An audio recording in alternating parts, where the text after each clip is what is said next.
¿Podemos poner la presentación de Quintero, por favor, en la pantalla?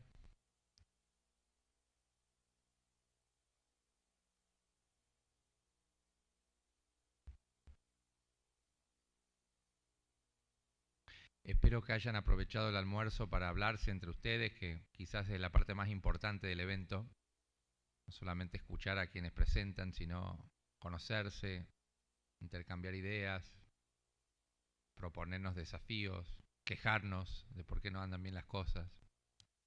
Todo eso es importante para ir armando el camino. ¿Estamos, Camilo? Perfecto. Bueno, Camilo es alguien que viene colaborando con el PanLAC hace tiempo. Una de sus habilidades es comer arcilla, yo siempre lo digo. Es una persona muy conocedora de los procesos de producción de ladrillo.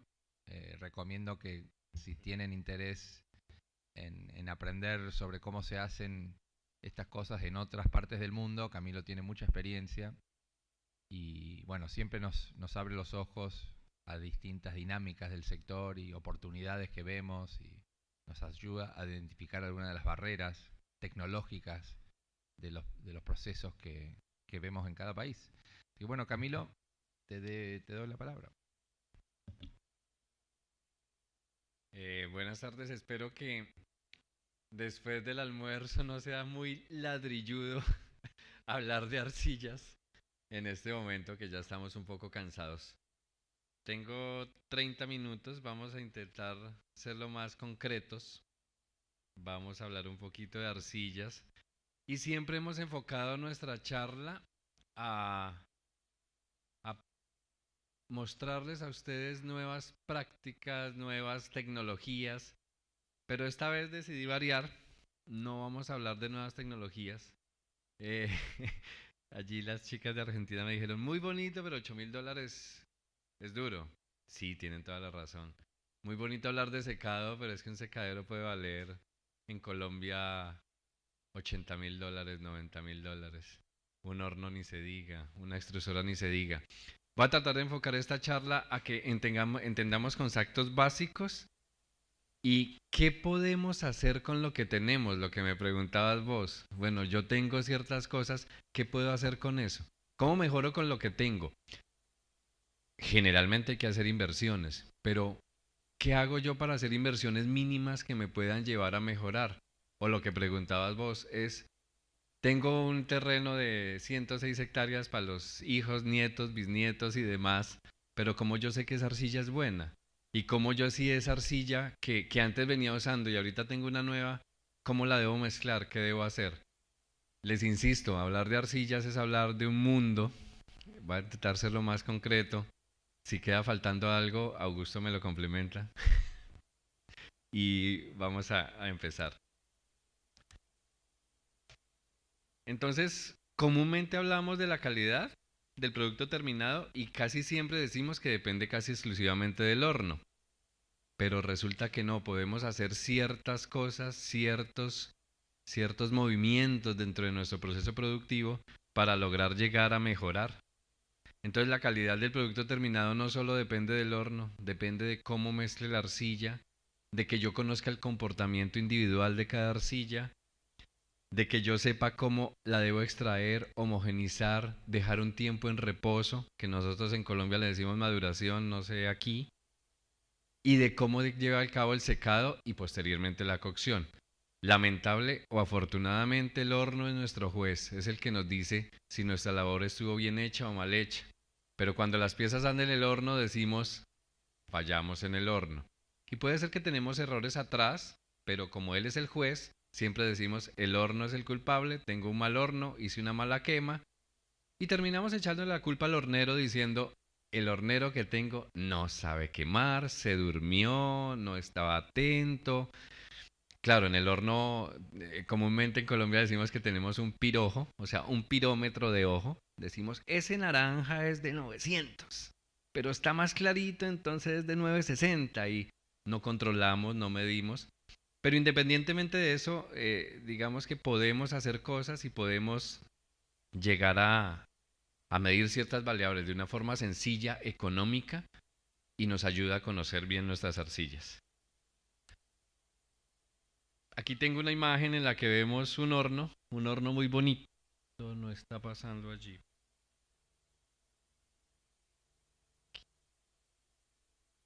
Una frase por ahí de cajón que dice, de los oficios el más noble y bizarro, ya que Dios fue el primer alfarero y el hombre su primer cacharro. Siempre nos han dicho que la arcilla y la arcilla es una técnica ancestral. La gente siempre ha trabajado la arcilla, siempre se ha hecho la arcilla, muchas veces sin entender el por qué, pero hemos intentado trabajar con la arcilla. Aquí tenemos una imagen interesante, tenemos un horno a la izquierda arriba, un horno muy bonito, un horno túnel, dando una muy buena calidad. Tenemos abajo un horno típico de algunas regiones, dando una pésima calidad. Pero aquí tengo un muñequito preguntándome por qué con un horno que también es un horno muy básico y obtenemos productos que se exportan. Este es un horno en Honduras. Entonces podemos empezar a preguntarnos, bueno, ¿qué pasa? Entonces empecemos con las materias primas. Bueno, la definición de arcilla. Arcilla es un material que desde el punto de vista cerámico es un material sedimentario, es un material que tiene ciertas propiedades básicas. Una, que al adicionarle agua tiene plasticidad y esta es la propiedad mágica que nos deja moldearlo. La segunda, que cuando lo seco se endurece y de una vez se contrae. Y la tercera, que cuando lo someto a un proceso de cocción, él tiene resistencia mecánica y tiene mayor o menor porosidad dependiendo de la cantidad de arena que tenga y de la temperatura de cocción. Lo de arriba vemos una mina muy bien desarrollada de un empresario de Colombia muy grande, con bancos y eso. No es la realidad, tranquilos que de esas hay poquitas. Entonces, ¿cómo conozco yo la calidad de una arcilla? ¿Cómo sé si de esas imágenes cuál arcilla es buena y es mala? Entonces, lo primero que tenemos que entender es que no existen arcillas malas. Existen malas mezclas que dificultan el proceso. Muchas veces mezclamos por empirismo, porque siempre lo hacemos así, porque así me enseñaron. Pero yo les pregunto a los que son productores aquí, ¿alguna vez han medido las características de cada arcilla individual para saber si esa arcilla es mala o no? A ustedes les enseñaron que era 3 de roja, una de amarilla y una de arena, lo que sea. Pero han medido la característica de la roja, de la amarilla para saber cuál de ellas da ciertas características o no. Ese es el primer paso. Entonces empezamos a decir, bueno, entonces tengo que hacer una caracterización de arcillas y eso requiere un dinero. Hay una propiedad mágica de las arcillas, que es el contenido de arena. Y hay como ciertos tips que nos llevan a aprender a conocer si una arcilla es más o menos plástica. Aquí hay ciertas cosas que dice a mayor porcentaje de arena hay menor plasticidad. A mayor porcentaje de arena hay menos contracción de secado. Elevados porcentajes de arena tienen menor resistencia en seco. Mayor porcentaje de arena me da menor resistencia en cocido y mayor porcentaje de arena me dan mayor absorción de agua. Eso ahí suena en chino y entonces se pregunta uno, ¿y cómo mido el porcentaje de arena? Hay 3 formas básicas de medirlo. La primera es mediante unos tamices, pero entonces empieza el tema. Entonces tengo que tener una balanza, un tamiz y seguir un procedimiento. La segunda es haciendo un procedimiento que se llama hidrometría, un poco más complicado porque necesito un aparatico de vidrio que se llama un hidrómetro. Él me determina la cantidad de limos, arenas y arcillas que hay. Es muy asertivo, pero requiere más experticia. Y la tercera, la que más me gusta a mí, que Daniel se burla, es palpar con los dientes o con la mano qué tan arenoso está el material. Aquí les muestro una. Y son 3 rollitos. Usted coge 3 rollitos en el campo, los moja y empieza a hacer una culebrita. Si el rollito como el de arriba se deja doblar pero se quiebra, está lleno de arena. El de la mitad está medio y llega uno a arcillas, como la que vemos ahí roja, que tienen muy bajos contenidos de arena, se dejan enrollarse. Esa es la arcilla más.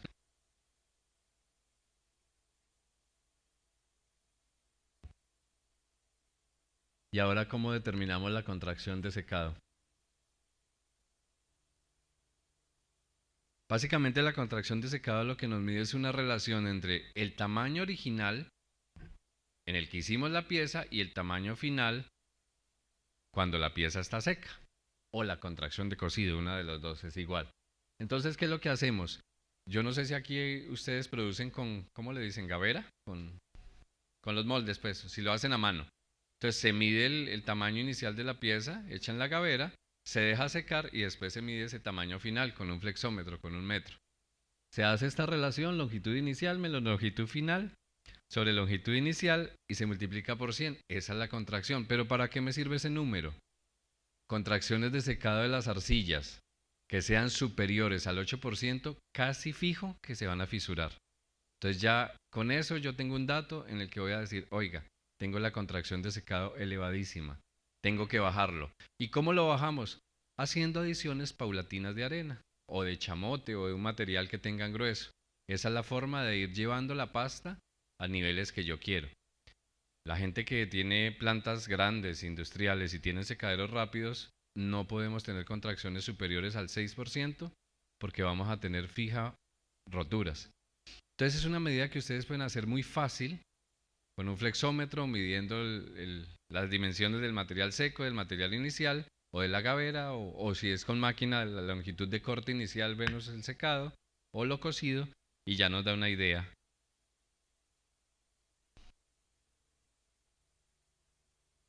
La otra propiedad que manejamos y que es trascendental es la absorción de agua. La absorción de agua en términos cristianos es la cantidad de poros que tiene una arcilla después de cocida. ¿Cómo se hace? Cogen ustedes su material, lo limpian de ceniza cuando esté salido del horno, lo pesan y después lo dejan sumergido en agua durante 24 horas. A las 24 horas se saca el material, se limpia la humedad que tenga en exceso con un trapo y se vuelve a pesar. Mediante esa relación sabemos la absorción de agua. No sé aquí en Paraguay, nosotros la norma técnica colombiana nos rige de acuerdo a la absorción de agua y la resistencia a la compresión. Entonces así tenemos que los muros divisorios tienen una absorción de agua, máximo del 17%. Los materiales estructurales me permiten máximo el 11%, los adoquines máximo el 7%, las baldosas empieza todo un mundo diferente. Pero es una propiedad muy fácil de determinar y nos puede decir qué tanto o no fue eficiente mi cocción. Nos puede ayudar también a medir qué tan dispareja es la quema en el horno. Tomando diferentes piezas en diferentes partes del horno podemos saber qué parte del horno está quedando el material crudo, qué parte del horno está quedando más cocido y ayuda mucho. Generalmente nosotros para formular una pasta lo que hacemos es medir la absorción de agua a diferentes temperaturas. Y una vez tengamos la temperatura que cumple la norma técnica, sabemos que esa es la temperatura de cocción idónea para esa mezcla que yo tengo. Yo no sé quién preguntaba, ¿y yo cómo sé cuál es la temperatura idónea de mi pasta? Es la temperatura, creo que es la temperatura tal que yo cumpla la norma y que tenga la resistencia adecuada. Y lo puedo hacer así. Pero como los hornos no los controlamos, tenemos que tener unas termocuplas para ir controlando la temperatura y saber. Es lo más importante. Ahora viene el tema de la explotación. Generalmente, o por lo menos en Colombia y también lo aprendí en Brasil y en muchos sitios, bueno, los españoles lo hacen un poco más riguroso, pero lo mínimo que dejamos una arcilla después de cortada son 3 meses. ¿Por qué? Porque la arcilla es un material sedimentario que se forma por capas. Entre capa y capa van quedando material orgánico y se van generando tensiones. Si yo corto el material y de una vez lo llevo a la máquina, que era lo que me preguntaba Car, hay muchas posibilidades de que se generan grietas. Entonces lo que nosotros hacemos es cortar y dejar el material en stock. Mínimo 3 meses, ojalá fueran 6. Eso requiere, claro, una inversión en la explotación, pero mejora muchísimo la calidad. Ahí en la imagen se ve que arriba hay un planito de una mina y abajo vemos cómo están los montones clasificados por colores. Cada montón se deja en stock, se deja en el tiempo de reposo y de añejamiento y después con la fórmula que se tenga se mezcla y se homogeniza. Una pregunta que siempre es la que este es el horizonte del suelo el que vemos ahí. ¿Y cuál es el material que debo explotar? Nosotros, por la legislación ambiental, la legislación minera, perdón, que tenemos, no se nos permite explotar el horizonte A, que es la primera, donde se ve el árbol.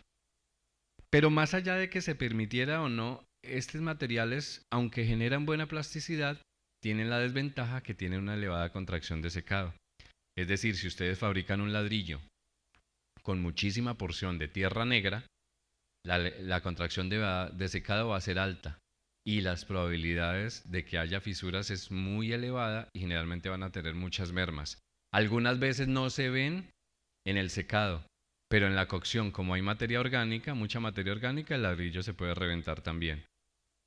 La experiencia a nosotros nos ha mostrado que máximo usamos un 15%. Si lo usamos máximo un 15% de ese material para mejorar las propiedades de la pasta, para mejorar básicamente la resistencia mecánica. Entonces, esto es lo que hacemos. Evitamos usarlo en general, pero si toca usarlo, nos vamos a un máximo un 15%. Lo ideal sería utilizar la capa B y la capa C, ojalá la capa C, pero eso depende de las condiciones, si la explotación está hecha a mano, si me puedo profundizar, de muchos factores. Pero lo que quiero que entiendan es que cada capa, A, B, C, D, tiene diferentes características. Por eso en Colombia intentamos explotar las arcillas y diferenciarlas por colores. Ahora van a ver, de una vez les digo, Colombia es un país básicamente rojo, pero a los arquitectos ya no les está gustando el color rojo.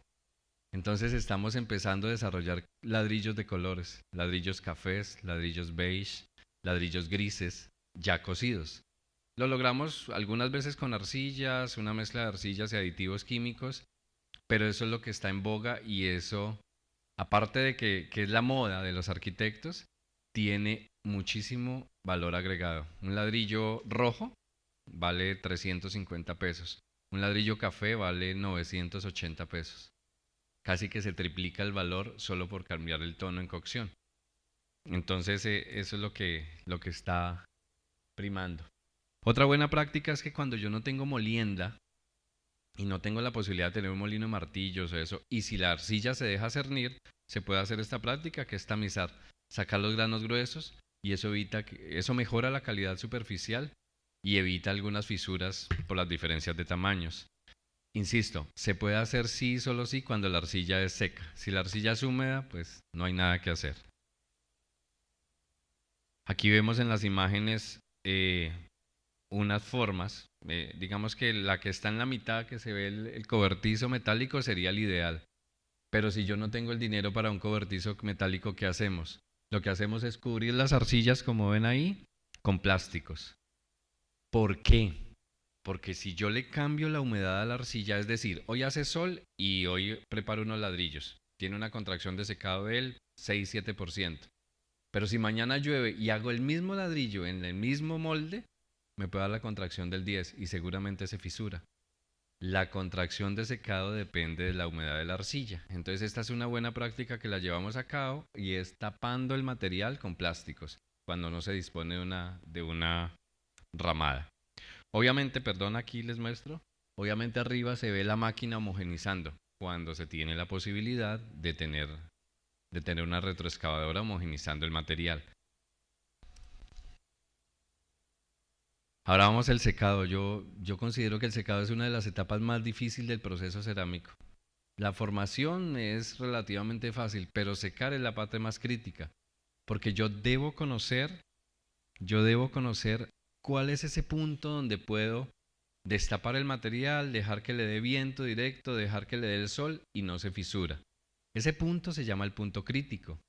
Se puede determinar mediante una cosa que le denominamos curva de Bigot, digamos que aquí no va el caso, pero es importante conocer por intuición de ustedes y por mucha observación cuál es ese punto. Les coloqué ahí 3 ejemplos, uno en la parte de abajo, un secadero natural al aire libre, otro, un secadero artificial pero que está cubierto y tiene unos ventiladores, y en la parte de arriba el ideal, un secadero rápido y que vale muchos millones. Entonces, mediante esta gráfica se determina el punto crítico, pero para agilizar el tema, ¿qué es el punto crítico? Es ese punto en que ya no hay humedad dentro del ladrillo y puedo secar fácilmente, sea al aire libre, que le dé sol o que le dé viento, y el material no se me va a fisurar. ¿Cómo lo pueden hacer ustedes en su planta o en su empresa? Simplemente por observación. Lo que hacemos nosotros es ir... Aquí está la gráfica. Aquí vemos la gráfica donde se termina el punto crítico. ¿Qué es lo que hacemos nosotros? Vamos observando cuándo el material, yo lo voy destapando paulatinamente y voy observando cuándo el material, a los cuántos días puedo, por observación, ver que el material no se fisure. Entonces, esa es una forma rápida y sencilla de ir observando y conociendo mi proceso de secado. Hay una cosa que debe ser muy, muy clara. Sin importar si su sitio de secado es con un material, con una cubierta metálica, o si lo tiene tapado con plásticos, o si lo tiene al aire libre, lo importante es que el piso donde se va a secar esté lo más plano posible. Porque la arcilla tiene memoria, y si yo coloco el material en un piso así, entonces todos los materiales van a quedar así, o se derrumban, o se tuercen, o se fisuran. Entonces es importante tener el piso bien nivelado. Aquí vemos en la parte superior derecha tejas que son fabricadas en una parte de Colombia. En la parte media está un material que se produce en Honduras y en Nicaragua. Y abajo es un material que se produce en Colombia en una de las ladrilleras. Ventajas y desventajas, pues el secado natural, el consumo de energía es nulo. El secado no siempre es uniforme, entonces quedarán materiales con mayor o menor humedad. El tiempo de secado es más largo. Si no se tapa el material en las primeras etapas, o si le entra viento o si le entra sol, se puede fisurar. Tiene menores resistencias mecánicas, ya que siempre queda algo de humedad residual, y hay mayor desperdicio en la manipulación. En el secado artificial, pues sí, se aumentan los tiempos, se disminuyen los tiempos, el secado es más homogéneo y todo, pero ya saben ustedes la inversión. Un secadero pues es una cosa que requiere mayor inversión. Como les decía, el horno es el juez final de nuestra labor. Y sin importar el tipo de horno, hay cosas que sí podemos mejorar, y es la adecuada alimentación del combustible, una adecuada alimentación de aire, y podemos mejorar la calidad del material obtenido. Nosotros en Colombia tenemos básicamente 3 tipos de hornos. Bueno, hay uno que se denomina colmena, que ya está tirando a estar en desuso. El que más se ha incrementado es el horno de cámaras. Tenemos muchísimos hornos Hoffman y hornos Sunel si hay buen poder adquisitivo. La forma más económica, y lo que hemos aprendido sobre todo de Brasil, es que los hornos de cámaras son los más idóneos para esa labor, porque son eficientes, porque contaminan menos, porque el consumo de combustible es bajo y las emisiones son muy bajas. Pero siempre hacemos una cosa que es importantísima. Nosotros conocemos las características individuales de las arcillas. Ahí les muestro una gráfica donde está la contracción, la absorción, pero más allá de eso, lo que hacemos es jugar con 2 o 3 factores que no requieren dinero. Adrián lo comentaba. Primero, no sé cómo le digan aquí, allá le decimos endague, otra gente le dice acomode. Es la forma en que los ladrillos se disponen dentro del horno. Muchos de los errores están en ese endague. Los ladrillos o se pegan mucho, y entonces el fuego simplemente se queda confinado en un pedazo, ahí los ladrillos se recocen y en otro lado quedan crudos. O muchas veces se dejan tan abiertos que el fuego simplemente pasa, no cocen los ladrillos y hay desperdicio. Usted dice, pero ¿por qué he gastado tanta leña y nada, y nada, y nada? Pues que lo dejo tan abierto que el fuego sigue derecho. Eso es simplemente observación y experiencia de ustedes. El cómo yo coloque los ladrillos repercutirá en lo bien o mal cocido que queden, y sobre todo en el consumo de combustible. Aquí vemos un ejemplo de varios hornos. El de la parte superior derecha es un horno en Chile, pues ven que está un poco mal. Y en la parte de abajo es un horno de cámaras, el cual, aunque no crean, la chimenea está prendida. Es un horno que hace 450.000 piezas y y la combustión es con carbón. Entonces, ¿qué es lo importante de la combustión? Hay dos factores claves: el tamaño en que yo alimente el combustible y lo otro, que yo le adicione aire. Para que haya combustión se necesitan dos factores: combustible y comburente. Llámese combustible leña, carbón, cascarilla de café, cascarilla de arroz, lo que usted dice, o cualquier biomasa. Y el comburente es aire. De esa relación entre combustible y aire depende la buena o no quema y el consumo de combustible. Generalmente, y en Colombia se está intentando romper con eso, los horneros lo que hacían era echar el tronco completo, porque claro, fácil, ¿no? Somos seres humanos, entonces en una hora vuelvo y todavía tengo. O un pedazo de carbón así de grande.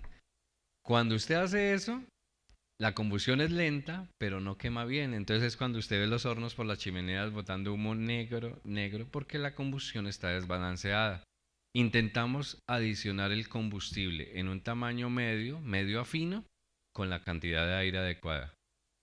Sí, se necesitan, bueno, nosotros tenemos Stoker y tenemos Carbojet y ciertas máquinas, pero también podemos, con casos sencillos como los que se hicieron en Perú, adicionar aire por debajo y ayudarle a la quema, que no son inversiones costosas.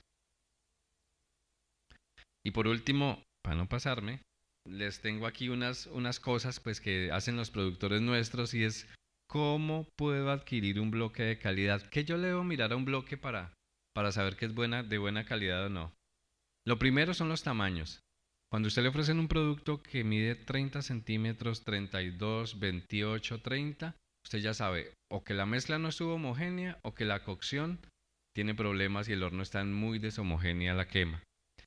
La segunda que le medimos es la forma. Los productos que no se tratan bien, que se secan en pisos desnivelados, generalmente están deformados y eso influye también en la calidad.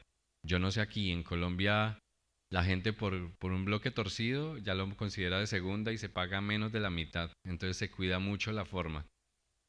La tercera es comprobar que un ladrillo esté bien cocido. ¿Y cómo lo hacemos? O todo el que comercializa, una llave, una moneda, se pasa el utensilio metálico por el ladrillo y si no deja una raya metálica, está crudo. O sea, cuando usted pasa y sale boronitas o se desmenuza el material, usted sabe que el material está crudo.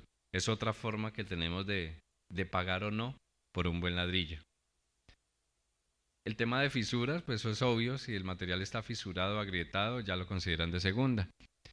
Y hay una cosa que sí debemos tener siempre clara en el tema de la producción. O sea, sin importar del precio, yo creo que lo que debemos hacer como productores siempre es cuidar que tengamos una calidad mínima y estandarizada.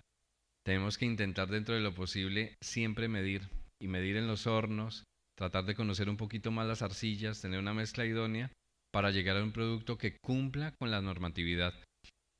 A título personal yo considero que lo que más ha dañado también, independientemente de lo que decían nuestros colegas de Argentina del precio, nosotros estamos ahorita en una crisis de precio también, pero el concreto nos ha ganado mucho espacio, es porque entregan materiales totalmente homogéneos. Si es de 30 es de 30, si es de 28 es de 28, con resistencias que generalmente están acordes. Si nosotros no cuidamos la calidad, el concreto nos va a seguir robando y robando y robando espacio, porque, bueno, ese es un argumento de ellos, no lo comparto, pero dicen que el concreto resiste más. Hay muchas pruebas que demuestran que no es así. Pero yo lo que los invito es a que más allá del oficio milenario o de generaciones que ustedes han tenido, tratemos de entender un poquito más las arcillas. Esto es una receta de cocina. La pizza no queda buena si no mezclamos los ingredientes en la forma adecuada. Aquí tenemos que cuidar también que mezclemos bien como es, bien homogéneo, y terminar con una cocción bien hecha. Yo sé que es de carreras, pero bueno, si hay alguna pregunta ahorita al final, seguimos. Gracias. Gracias, Camilo. Bueno, una visión desde la arcilla, creo que es para pensar, ¿no? Muchas veces, como dice Camilo, por ahí nos enfocamos en una sola parte de la producción y de repente hay varias etapas que se pueden considerar ir mejorando para lograr un mejor producto. Vamos a pasar a Joaquín de Brasil, que nos va a contar la experiencia de su país y los distintos hornos que que están utilizando y sus respectivas eficiencias.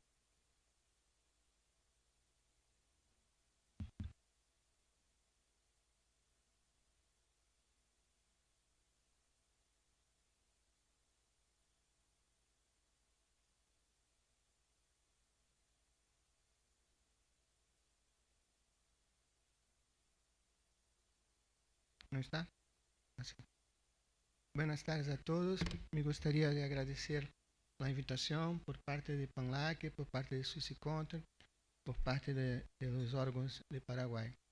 Bom, como Camilo habló agora sobre, eu lo voy a hablar un poco así en portuñol, espero que ustedes puedan compreender. Yo le voy a me esforzar al máximo para hablar despacito, pero tengo poco tiempo. Entonces, vamos a ver o que acontece. Eu vou a apresentação seria sobre hornos eficientes, pero Cal me havia pedido que hablasse também um pouquinho ainda sobre a parte de secado, embora Camilo já fez uma introdução, então pode termos algumas coisas que fiquem repetitivas e nós outros pulamos.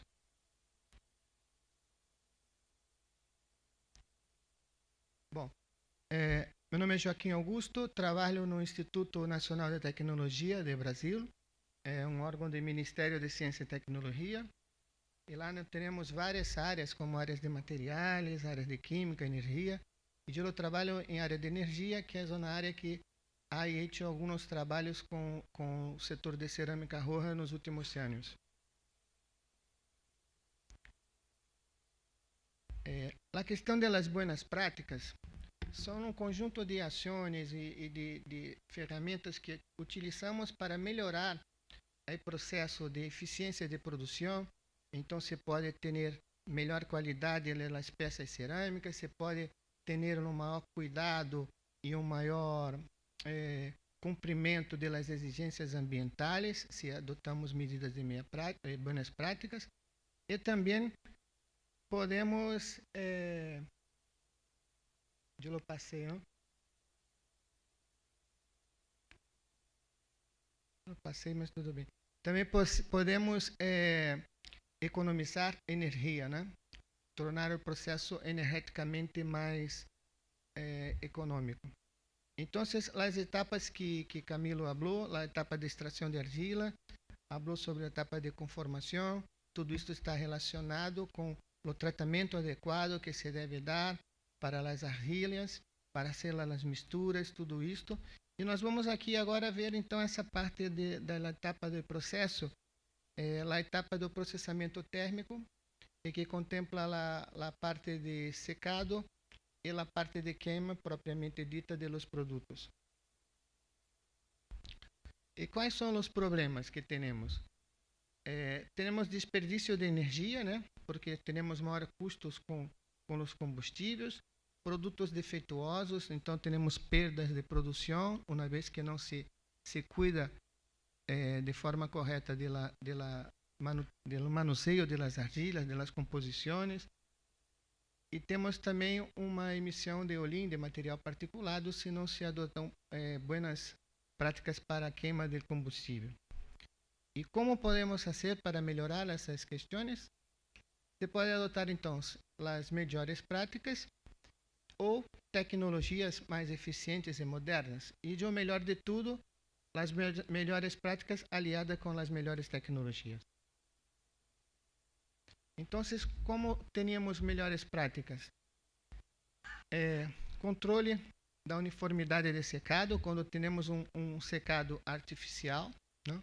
Se temos um secado natural, não há muito o que fazer, a não ser torcer para que tudo dê certo. E se é um secado natural que tem uma cobertura translúcida, uma coisa também já estamos ajudando. Melhorar o controle da queima e da curva de temperatura, respeitando as características de cada tipo diferente de argila, como o Camilo mencionou. Cada tipo e cada composição vai obedecer uma temperatura de queima diferente e também de acordo com a conformidade do produto que se está fazendo. Né? Com relação ao combustível, se usa lenha, adotar uma lenha picada, partida em menores pedaços ou chips ou acerrim. E, se possível, de forma automática, seria uma forma de se economizar com esta lenha, não? Como Camilo falou, não se pode pôr um pedaço muito grande, muito largo de lenha que você vai atrapalhar com a queima, né? No primeiro momento, a temperatura da hornalha irá diminuir quando tu colocas muita lenha. Depois, quando aquela lenha, a combustão se acelerar, tu vai também ter uma subida repentina na temperatura. Isso vai atrapalhar a curva de queima de teu produto. Uso de biomassa, quanto mais seco, melhor. Vamos falar um pouquinho à frente sobre isso. A gente ter a lenha sempre manuseada de forma a que ela possa perder a umidade que tem, para que quando ela vá para a câmara de combustão, se vá com mais seco possível, sem umidade. E a adoção, também mencionada por meu amigo Camilo, de um bom arreglo dos produtos no interior de horno, também facilita a distribuição de calor e, com isso, possibilita uma melhor queima dos produtos. Aqui temos, então, os tipos de secado. Este tipo de secado, temos algumas imagens aí, são secados ao natural. Então, nós temos secado que fica, por exemplo, diretamente ao tempo. Aqui não vai?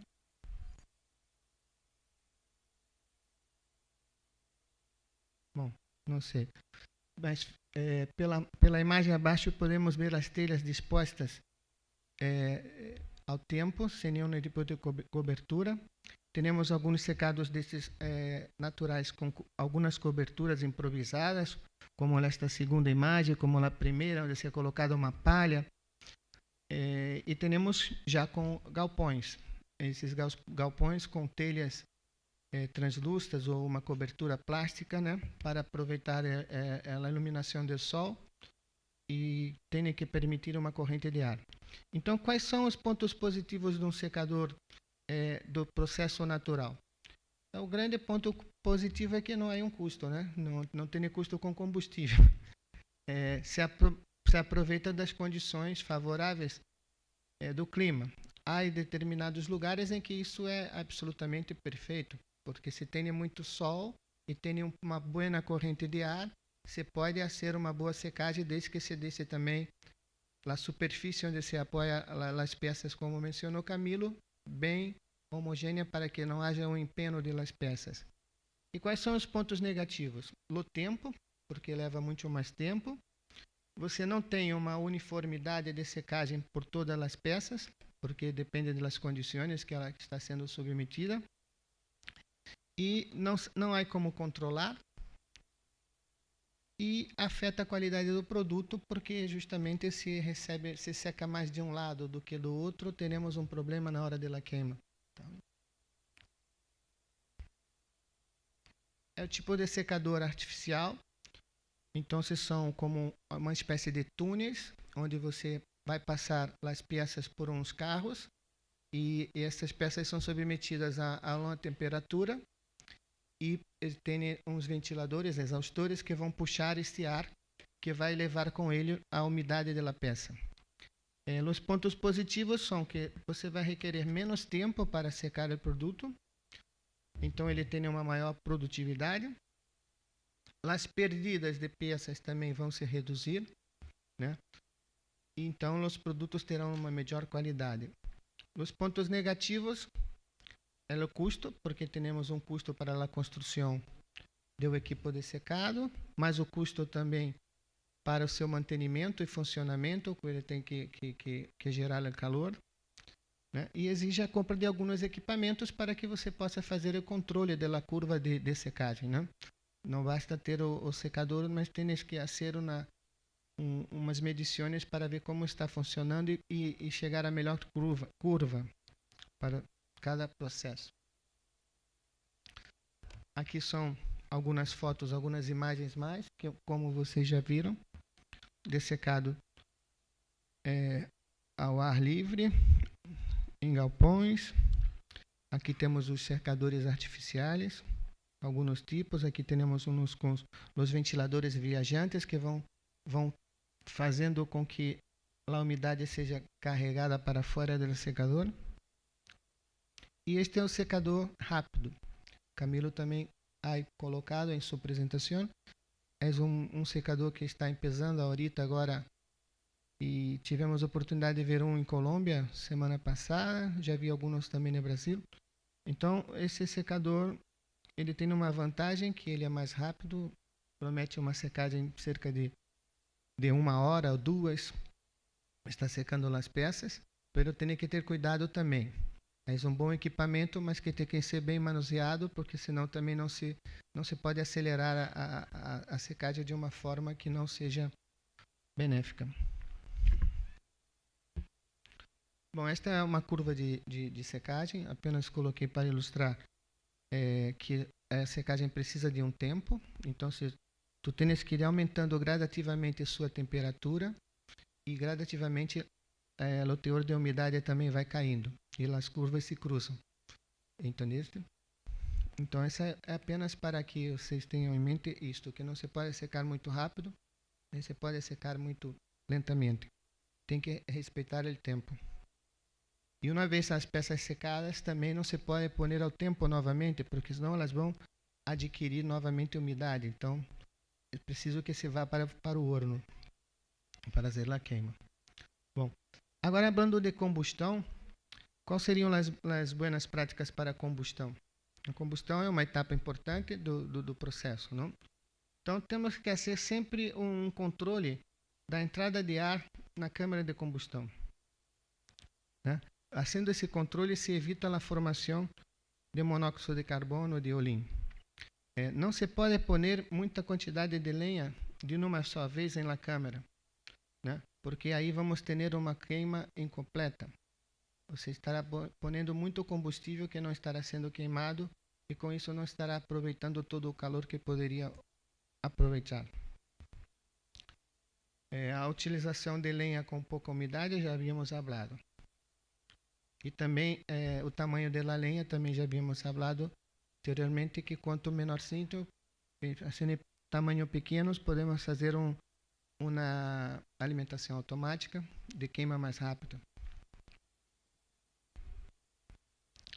Como vocês também falaram de lenha, posso fazer um parêntese também, antes de falarmos sobre esse slide, que em Brasil temos muitos problemas também com os órgãos ambientais por a questão de uso da lenha. Existe uma pressão, há uma grande quantidade de desmatamento, pero muito desse desmatamento é deflorestação, né? Muito dessa desflorestação na realidade ela é ilegal, pero ela é sustentável. É ilegal por quê? Porque esta lenha é sacada de uma forma que não é autenticada pelo governo. Porque para se fazer um plano de manejo, há muitas exigências, como o tamanho da área que se tem que ter, com a propriedade da terra, com ter técnicos especializados para fazer esse manejo, tem que ter um controle das áreas. Então, para que esta lenha seja legal, há que se cumprir com tudo isso. Então, muitas das lenhas que são usadas não são legais porque não estão cumprindo com as exigências, mas são sustentáveis porque as pessoas os campesinos que exploram a lenha, la cortam de forma correta para que elas voltem a crescer novamente depois de 6, 7 anos. Então, não é legal, mas é sustentável, não? Então, isso é uma coisa interessante para saber. E aqui, para a eficiência da lenha, também é importante que se tenha um bom manejo da lenha quando está em sua empresa, separar a lenha por tamanho, por tipo. Então, se faz uma separação, né? Se coloca a lenha para descansar e para perder a umidade, porque se põe a lenha recém-cortada, recém-serrada para o horno, a lenha vai com muita umidade, então tu vais fazer uma queima que vai estar extraindo água, em vez de estar queimando a produção. Então, aí são algumas considerações para ser quando receberam a lenha. Há que deixar a lenha perder a umidade, há que separar, há de estocar num local correto, tá bem? São algumas dicas de boas práticas. E para abastecer os hornos, temos que ter em mente não, mudei. Esta cá não havia passado? Não? Então, por isso que estava todo mundo mirando para mim assim. Esse cara está falando de lenha. Esse cara está maluco de lenha. Onde está a lenha? Acá está a lenha. Agora, estão vendo a lenha? É porque às vezes eu me perco aqui, que eu troco a cá e não troco a cá. Sim, mas agora estão entendendo por que estava falando da lenha, não? Então, temos que separar a lenha em tamanhos iguais e colocar a lenha para descansar. Aquilo que havia falado era com relação a esse slide. Desculpa. Agora sim, vamos ver se a gente fica sincronizado acá. Giovana me fala assim, cambia. Então, esse slide, então, é para falar quando a gente for utilizar a lenha, formas de abastecimento para se ter uma boa combustão, não? O volume da câmara de combustão é importante. As portas da câmara de combustão também têm que estar cerradas, não se pode deixar as portas abertas. O tipo de grelha e a quantidade de lenha que se coloca em la câmara de combustão é importante, né? A entrada de oxigênio é importante para a curva de queima. E aqui temos alguns exemplos, 2 exemplos de fornalhas, não? Então, o volume da câmara de combustão é importante porque não se pode pôr muita lenha. O ideal é que se trabalhe com um abastecimento por volta de 50% da capacidade da fornalha, né? As portas devem permanecer sempre cerradas para evitar que o calor possa retornar para a pessoa que está operando o horno, como também para se perder o calor. Aqui temos então 2 fotos mostrando uma queima equivocada e uma queima correta. Você pode ver que à esquerda está a fornalha quase llena de lenha, né? Então, não é a forma correta. Bom, agora na etapa de queima, é uma etapa onde os produtos, como o Camilo falou, é a hora que a argila vai adquirir as suas características. Muito bem, Adriano, graças. Então, se nesse momento, então, é a parte de queima, quando a argila, a massa cerâmica moldada em um produto, entra para o horno, ela vai ser submetida a temperaturas e vai começar a ganhar sua propriedade, né? Se tornando, ao final, um produto cerâmico. Aqui, essa parte Camilo já explicou muito bem, estou só passando para ilustrar. E aqui as fases de queima do horno, né? A gente pode ver que na fase de A a B, a massa começa a perder a água, né? E o material orgânico que ela contém. E ela é uma temperatura que vai de 100 a 500 graus.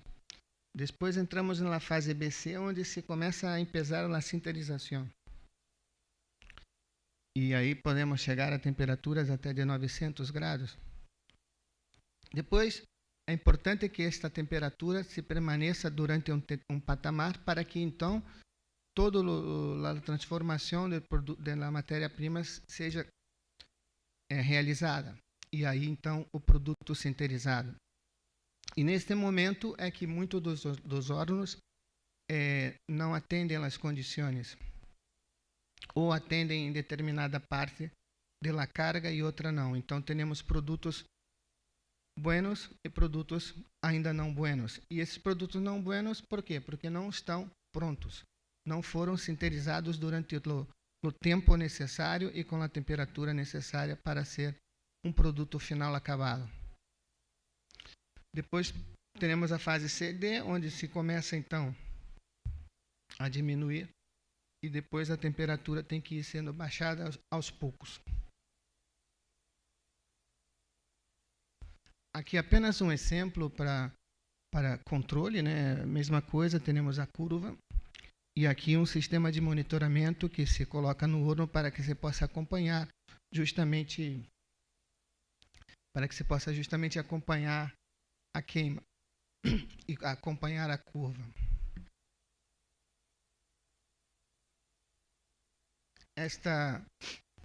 Esse slide é um slide que me gusta ver, porque é um slide que mostra então aí um desperdício de plata, não?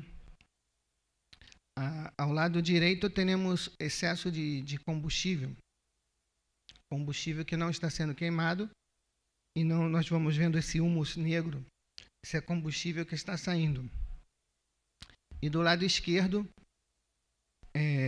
na fumacinha branca, como aquela que o Vaticano solta quando temos um novo Papa, só que aqui é para mostrar que está saindo muita umidade. Ou seja, o forno está trabalhando como um secador, ou as peças estão... A minha voz está indo embora. Tem água?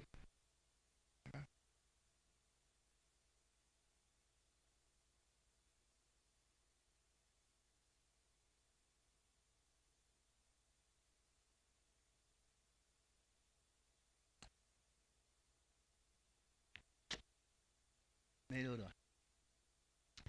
Então aí, o material, vou até cantar aqui agora, vou até cantar. Ou o material ele está com excesso de água, excesso de umidade, ou a própria lenha, combustível, também está. Então aí a gente tem essa umidade saindo pela chaminé. Bom, outras perdas de calor, isso a gente ainda não conseguimos entrar nos hornos, hein?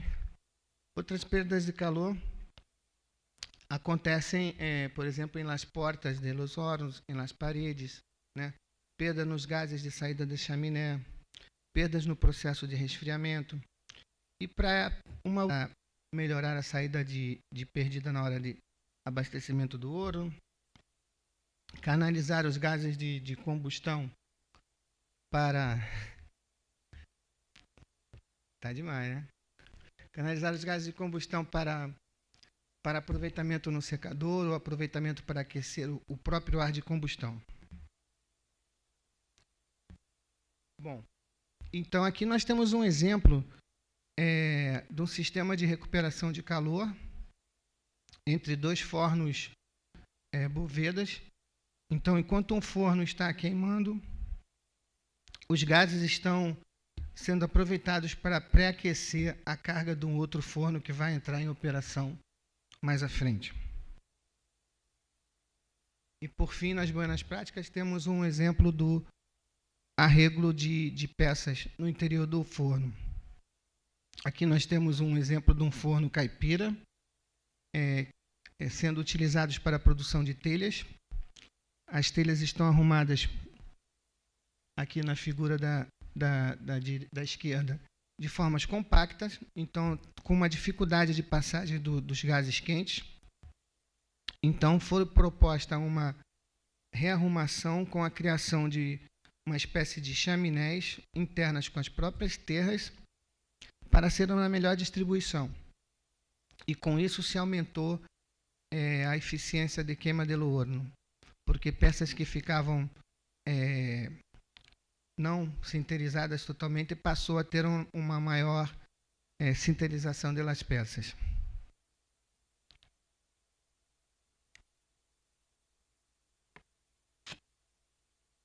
Bom, agora vamos para os hornos. A tecnologia usada então para se queimar as peças, né? Os hornos. E os hornos são importantes porque, dependendo do tipo, se temos mais ou menos consumo de combustível, teremos mais ou menos peças de primeira qualidade. Aliado ao tipo de forno, também temos que adotar as boas práticas que hablamos anteriormente. As boas práticas da extração da argila, do preparo da argila, da conformação do produto, do secado do produto. Tudo isso vai influenciar no rendimento do seu horno. Não adianta ter um horno muito bueno se por trás também não está fazendo as outras partes, certo? E existem vários tipos de hornos, mas eles são divididos basicamente em hornos do tipo intermitente e hornos do tipo contínuo. Aqui temos exemplos dos hornos intermitentes. Temos os hornos muito usados no Nordeste do Brasil, também no México, no Peru, os hornos do tipo caipira, que são hornos abertos, onde não há uma cobertura e a queima vem de barro para arriba. Temos aqui o horno caipira. Temos o horno John Bickel, que é o horno de tiro invertido de Peru. Temos aqui o horno Bóveda, outros chamam de colmeia. Temos o horno vagão, o horno Paulicinha, que parece que temos muitos por acá, segundo o Cal. E o horno móvel, também é um horno intermitente. E nos hornos tipo contínuo ou semicontínuo, temos os hornos tipo Hoffman, os hornos câmara e o horno túnel.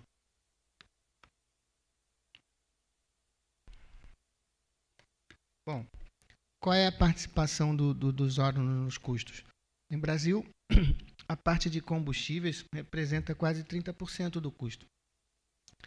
E quando se adota um horno mais eficiente, se pode reduzir esse custo para cerca de 20%, pela economia que tem de combustível.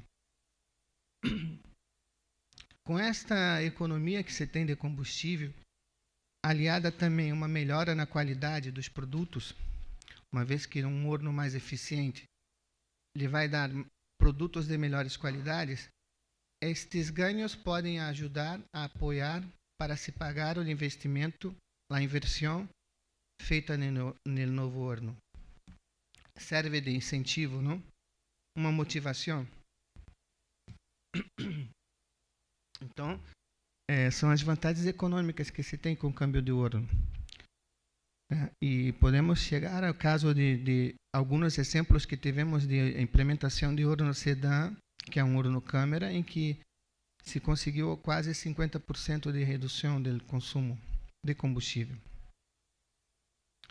Bom, uma outra medida que pode impulsionar o câmbio tecnológico das empresas está relacionada às exigências por produtos de melhores qualidades. Uma vez que o órgão ambiental ou o próprio consumidor passe a exigir produtos de melhores qualidades, há que se cambiar o horno para poder alcançar essas metas. Então, isso pode ser um incentivo também. Então, nossos hornos mais eficientes são os hornos de baixa densidade térmica que estão sendo utilizados ahorita, que são o horno metálico móvel ou vagão metálico, que são hornos de estrutura leve, estrutura de manta cerâmica e metálicos, então baixa inércia térmica. Hornos semicontínuos, câmeras, e o horno contínuo túnel. Embora o Camilo falou que o horno Bóveda está saindo já da Colômbia, em Brasil ainda é muito utilizado, porque as empresas, para determinadas empresas, ele ainda é um horno eficiente. Então, se esse horno Bóveda, por exemplo, em Brasil, ele representa cerca de 40% dos hornos existentes. Há empresas que já estão cambiando desse tipo de horno para hornos mais eficientes, porque a empresa cresceu, a empresa melhorou, mas há outras que ainda estão implementando, no dia de hoje, esses tipos de hornos, em substituição a hornos do tipo caipira, por exemplo.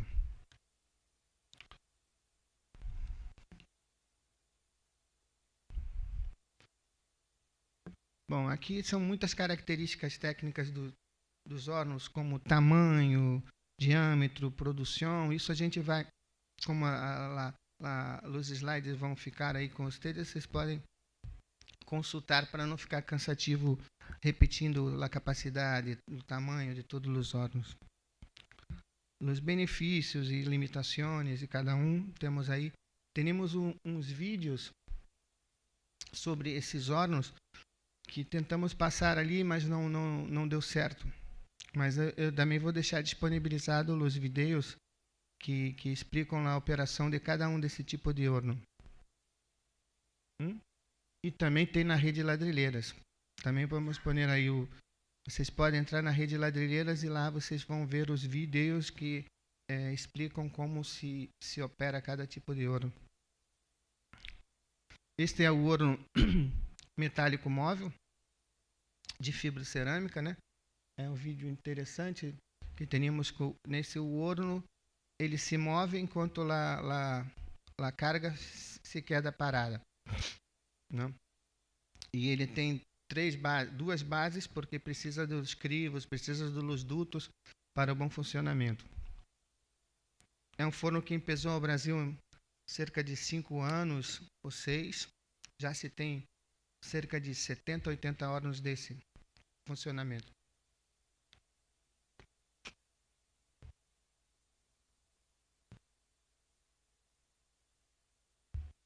Aqui também algumas características desse tipo de horno.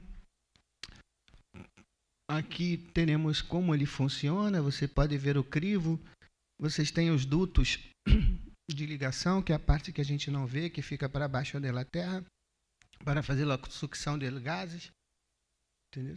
O vídeo é muito interessante. Depois vocês entrem na rede Ladrilheiras, que vão entender como o horno funciona. Este aqui é até uma novidade que vimos agora. É uma derivação já do forno metálico móvel. É um horno batizado de horno clean. Ele é um metálico móvel, também se move, pero ele não tem a parte de barro. Lá, os gases não vão ter crivo, não vão ter a preparação de dutos para barro, então diminui o custo. Ele tem uma saída lateral, então ele é um horno metálico móvel com uma adaptação. É um pouco mais caro também, mas também não tem o investimento que se necessita ser para barro da terra, não? Aqui algumas características dele também. E este é o vagão metálico. O forno vagão metálico tem as mesmas características de horno metálico móvel com relação à sua estrutura. Pero a diferença é que esse horno se queda fixo e lá o vagão, as peças é que entram e saem pelo horno. Entram de um lado e saem do outro, e assim vai. E aí ele não tem o investimento também da parte crivada para baixo, da sucção dos gases, ele é feito de forma lateral. Então, o forno clean, ele aproveita um pouco também do conceito do vagão e do conceito do metálico móvel. Aqui, então, também teremos todas as características, vantagens, desvantagens, dimensionamento, capacidades do forno vagão. Nós temos os dois vagões, um para cada lado, e o horno fica no meio. Isso tudo também você vai ver no vídeo. E este é o forno sedã, que é um horno do tipo câmera. É um horno que foi bem utilizado lá em Brasil ultimamente. E a vantagem do forno câmera que também que ele reaproveita calor de uma câmera para outra. E ele é um forno que acaba permitindo, diferentemente do forno metálico, onde o grande ganho do horno metálico é a rapidez da produção. Como ele tem uma baixa inércia térmica, ele requer menos combustível para calentar o horno, queima mais rápido, resfria mais rápido. Pero ele tem que trabalhar com o produto totalmente seco. Não se pode pôr produto muito úmido em horno metálico móvel, porque aí você estará perdendo a principal característica dele, que é a velocidade. Você vai estar ponendo o horno para fazer um trabalho de secagem.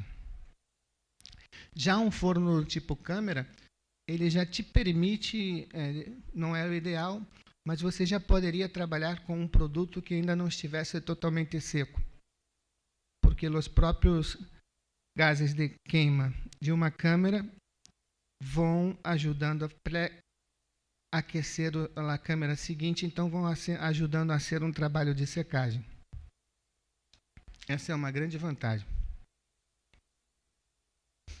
Como eu disse, quando você queima uma câmara, a câmara 1 está queimando, os gases estão aquecendo a carga da câmara 3, da câmara 4. Então você já está aproveitando o calor para pré-aquecer e às vezes até retirar o restinho de umidade das peças da câmara seguinte. Aqui também um exemplo do como se dá o fluxo de calor. Esse é um forno híbrido, é uma espécie de Frankenstein que está sendo feito uma mistura de um horno vagão metálico com um horno câmara. É um conceito interessante, já está sendo feito um protótipo lá no Rio Grande do Norte, em Brasil, que seria você misturar um horno de câmara, fazendo as câmeras como um vagão metálico. Então, em vez de você ter a câmera que vai pôr os produtos para dentro, depois serrar a porta, não. Você entra com um vagão metálico como se fosse numa câmera. Então, é um horno que está em teste. A ideia é boa e eles estão fazendo agora um protótipo. Protótipo já em escala industrial para utilização em uma cerâmica. Já está entrando perto de entrar em operação. Aqui nós temos então o melhor dos hornos, que é o horno túnel. Seria o horno ideal. Até visitamos na semana passada uma empresa com horno túnel. Agora, precisa de algumas coisas, como por exemplo, tem que ter uma produção condigente com a necessidade do horno. É um horno que não para, então a empresa tem que ter uma estrutura para estar sempre abastecendo o horno, porque também o grande ganho do horno túnel é a continuidade de operação. Por exemplo, teve um rapaz que falou sobre o gás natural. O horno túnel, perfeito para funcionar com gás natural. Né? Agora, nem sempre se pode por causa do custo do gás natural e da disponibilidade do gás natural onde a cerâmica está embicada. Aqui um sistema de recuperação de calor.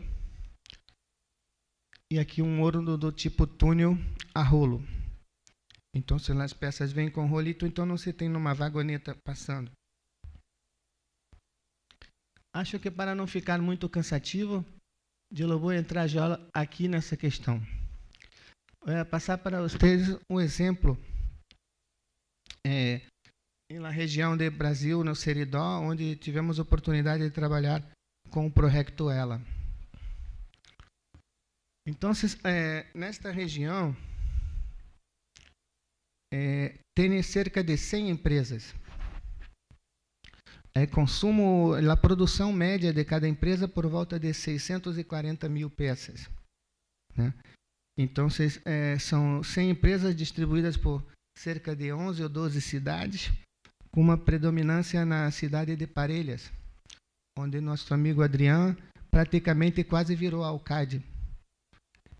Só não virou porque não quis se candidatar. Era a pessoa mais conhecida. Quando chegava em Seridó, vinha lá Lúvia, porque lá não chove. Mas quando Adriano ia, chovia. Né, Adriano?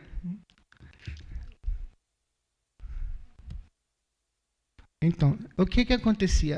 As empresas no Seridó em 2010 tinham o sistema de secado todo ao natural, espalhado pelo pátio, teriam baixa produtividade, produtos com pouca qualidade, muita emissão de olhinho, podemos mirar aqui na figura, e muitas perdas.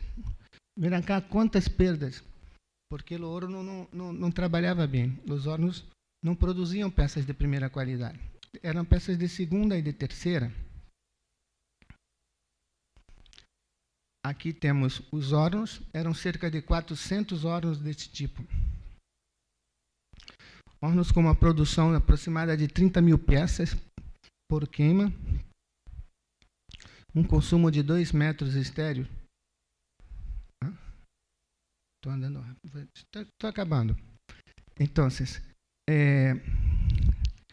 vamos então dar um pulito a mais. Quais foram os hornos que começaram a ser utilizados? Hornos do tipo Boveda, hornos do tipo sedã câmara e hornos do tipo vagão metálico. Então, esses hornos começaram a pesar na região. Claro que no começo teníamos muita resistência, os ceramistas não queriam cambiar de horno, então também procuramos fazer algum trabalho para melhorar o horno caipira, com injeção de ar, rearreglo de peças, controle de temperatura, mas finalmente eles foram começando a mirar que seria melhor cambiar o horno. Então, foram retirados cerca de 90 hornos do tipo caipira. E esses 90 hornos foram substituídos por 40 hornos caipira, foram substituídos por 20 hornos do tipo Bóveda. 5 hornos caipira foram substituídos por um horno do tipo vagão metálico. Uma empresa que tinha 5 hornos e substituiu pelo vagão metálico. 9 empresas adotaram o horno câmara sedã. E com isso, substituíram 45 hornos tipo caipira. Essas ações representaram, então, uma economia anual de lenha de cerca de 114 mil metros estéreos por ano e uma redução de emissões de 48.300 toneladas. Finalizando, qual seria o melhor forno para a sua empresa? Aí nós temos algumas perguntas básicas que a gente utilizou lá na Colômbia e estamos utilizando aqui com vocês também. Primeira delas, qual é o seu volume de produção?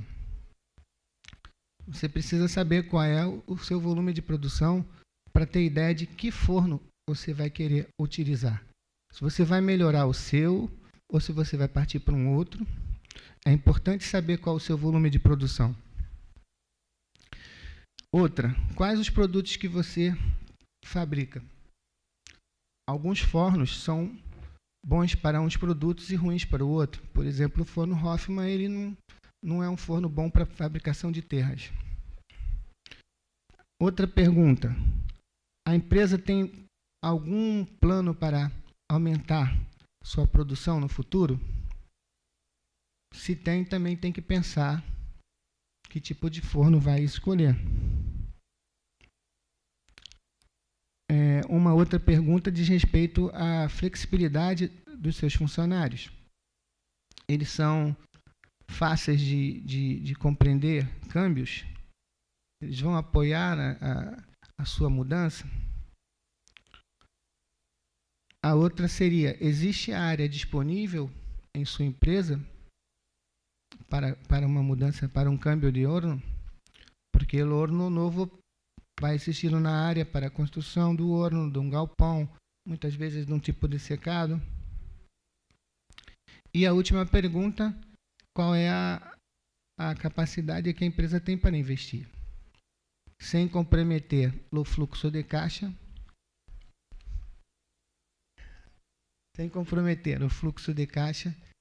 nem o capital de giro da empresa. Então, são algumas perguntas básicas para que vocês possam refletir antes de cambiar do horno. Está bem? Eu sei que foi um pouco cansativa, mas tinha muita coisa para falar. Eu procurei até andar mais rápido. Agora já estou até falando em português no final. Ó. Tá bom? Obrigado aí. Desculpa qualquer coisa.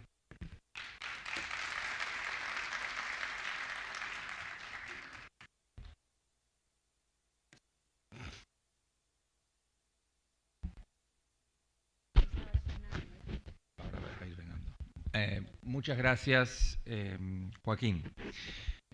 Tenemos un problema logístico de tiempo, entonces va a haber una modificación de agenda. La presentación de Luis Felipe Lacerda sobre la metodología y la herramienta de evaluación económica la vamos a pasar para el jueves. Vamos a intentar hacerla, sean al mediodía o en la mañana. Después vamos a ver cómo acomodamos la agenda, porque se nos iría mucho el tiempo. Vamos a hacer pasar ahora a Federico, que llegó tarde hoy, lamentablemente lo íbamos a hacer ahora en la mañana. Modificamos un poco la agenda. Federico es de Argentina, trabajó con el Ministerio de Trabajo de Argentina y es el organismo del Estado que ha tenido la interlocución con los trabajadores ladrilleros. Entonces Federico nos va un poco a contarle esa experiencia y ahora cómo se está proyectando este trabajo a nivel regional más allá del espacio argentino. Entonces él trae un poco dos perfiles, uno de gobierno y su experiencia para trabajando con el sector, y segundo, ahora llevando esta propuesta a un nivel regional más allá del país. Así que, Federico, también te pido si podés reducir lo que puedas tu presentación para tener un poquito de tiempo al final de preguntas y respuestas.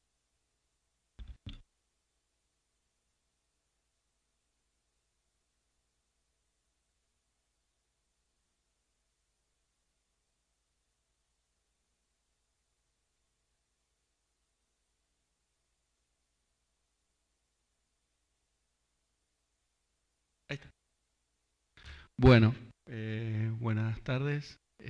Lo siento mucho porque el vuelo vino muy demorado y no pude escuchar las otras presentaciones. A varios los conozco y conozco el trabajo que vienen realizando. Y un poco la idea era poner en perspectiva el trabajo que vienen realizando desde una organización muy particular como la Unión Obrera Ladrillera de la República Argentina, ante el desafío de mejorar las condiciones de trabajo de los trabajadores y las condiciones medioambientales.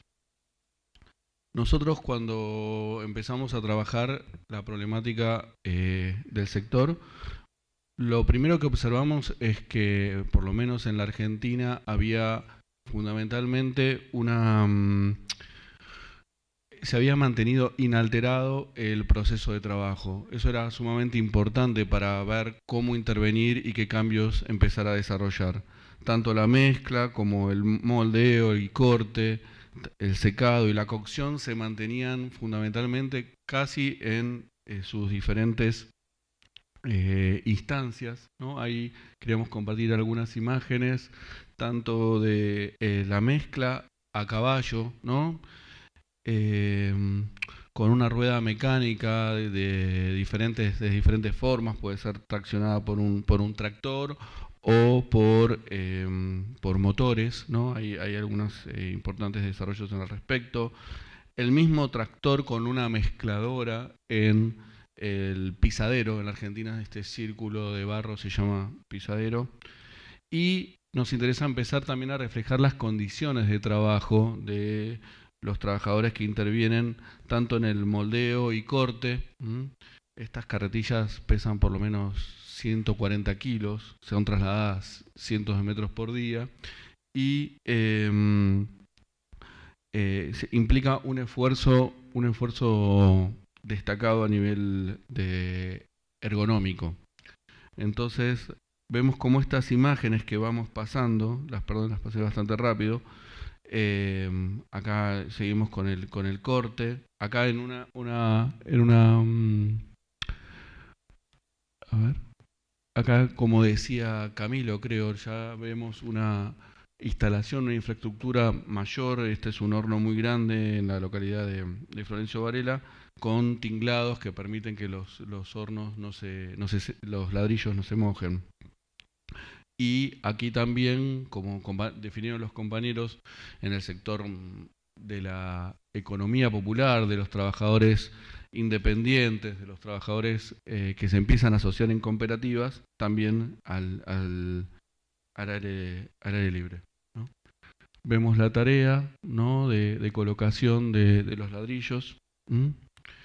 Acá ya algo que es poco usual, pero es el aprovechamiento del calor, ¿no? Y el secado en el mismo horno. Esto es un horno poco usual en la provincia de Córdoba. Y la cocción. La cocción, acá lo que definía Augusto, el horno caipira, ¿no? En la Argentina se llama horno de campaña y son sumamente usuales, ¿no? Acá vemos el problema en relación a la quema. Acá lo vemos en Río Negro, esto es en el sur, nos da la idea de que la distribución de la producción ladrillera es en todo el país. Y acá son excepcionales estos tipos de hornos en Villa Dolores, hay muy pocos en el país y son un propio desarrollo de los propios compañeros. Acá la cocción de los trabajadores están arriba del horno, son un horno de 200 metros aproximadamente y se arma de forma manual. Es como un horno de campaña, caipira, pero de dimensiones gigantescas. Acá, ahí se lo ve quemando. Bien. Bueno, los compañeros del sindicato definían, ¿no? Tenemos fundamentalmente que los hornos son, y la actividad es de trabajadores independientes, pequeños hornos que son alrededor de casi unos 8.000, 7.500, y los hornos con relación de dependencia son alrededor de 400. Y el 85% de los trabajadores se ubican en la economía popular. Este es un relevamiento que hicimos junto al sindicato y el Ministerio de Trabajo en su momento, en el 2017, que fue muy importante porque se pudo establecer que en un relevamiento bastante sencillo, que fundamentalmente buscaba ubicar en 220 localidades de la Argentina hay actividad ladrillera. Esto implica casi todo el país, 21 provincias. Bien. Y nos interesaba al mismo tiempo pensar en qué sucede en la región. Y aquí vemos cómo, si pasamos a grandes rasgos, estas son imágenes de Chile, son hornos muy, muy, muy parecidos, ¿no? Desde el armado, la quema, por ahí se quema con otras maderas, con otras leña. Y estas son imágenes de México. De México, el año pasado en el Foro PANLAC pudimos visitar un parque ladrillero en su momento. ¿Y qué veíamos? Veíamos una problemática muy, muy similar, con una escala también muy, muy pequeña, por ahí la mezcla se establece con una máquina mezcladora, pero también nos sorprendía y nos impresionaba cómo los trabajadores producen de la misma forma, ¿no? Con un molde, y las posiciones ergonómicas son realmente perjudiciales para la salud, ¿no? Acá lo ven al trabajador ladrillero agachado en buena parte de su jornada de trabajo, completando el molde y haciendo los ladrillos. El secado es el mismo.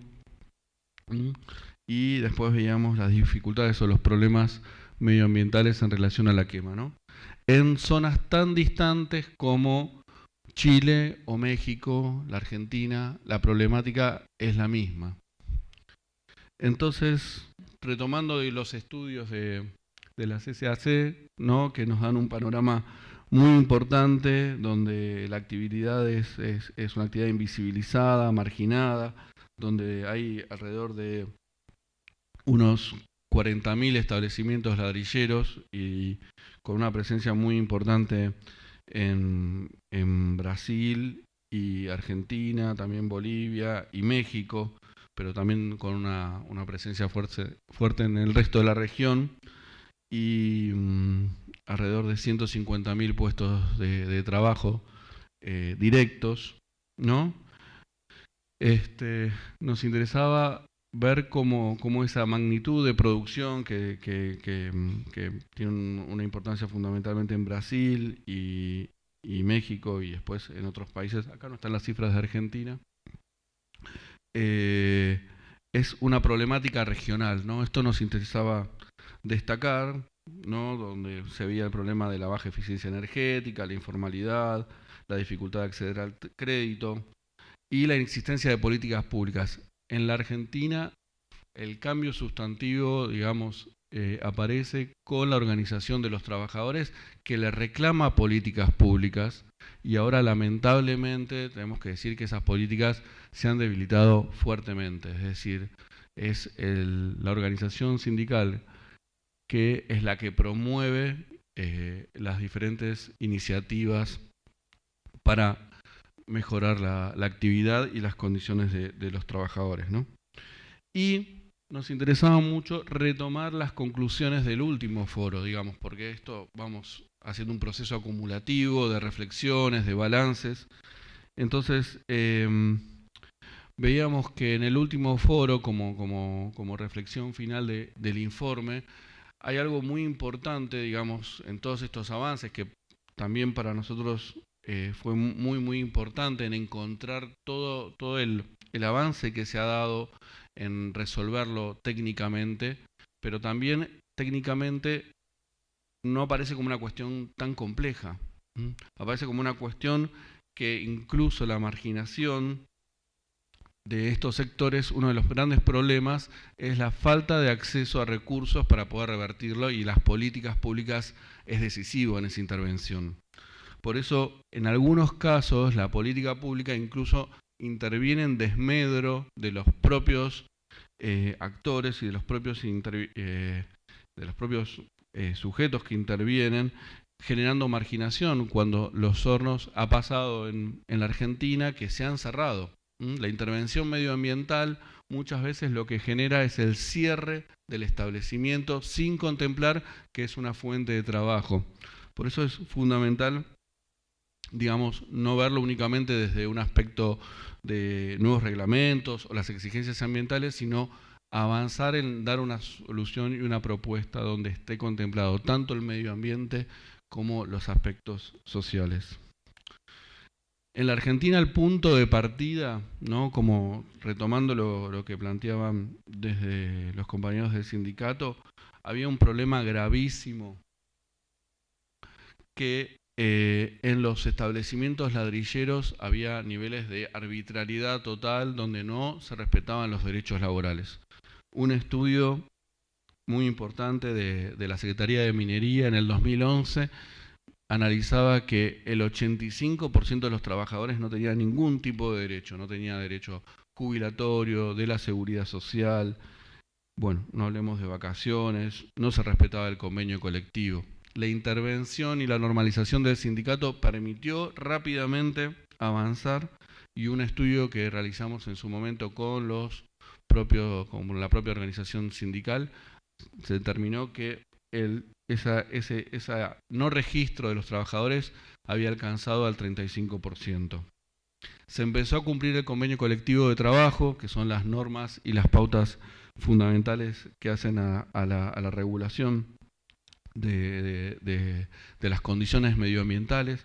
Esto es tener un buen estado del pisadero, eso ayuda muchísimo al trabajador, que los sanitarios estén en buenas condiciones, la provisión de herramientas, la ropa de trabajo y el respeto de las escalas salariales. Eso también ha sido un avance muy, muy, muy significativo y al mismo tiempo en lo que se definen los trabajadores de la economía popular, los trabajadores independientes y las cooperativas, ahí se avanzó también en algo muy importante que es la formalización, permitiendo el acceso a la seguridad social a partir de una herramienta, un recurso brindado por el Estado, que es el monotributo social.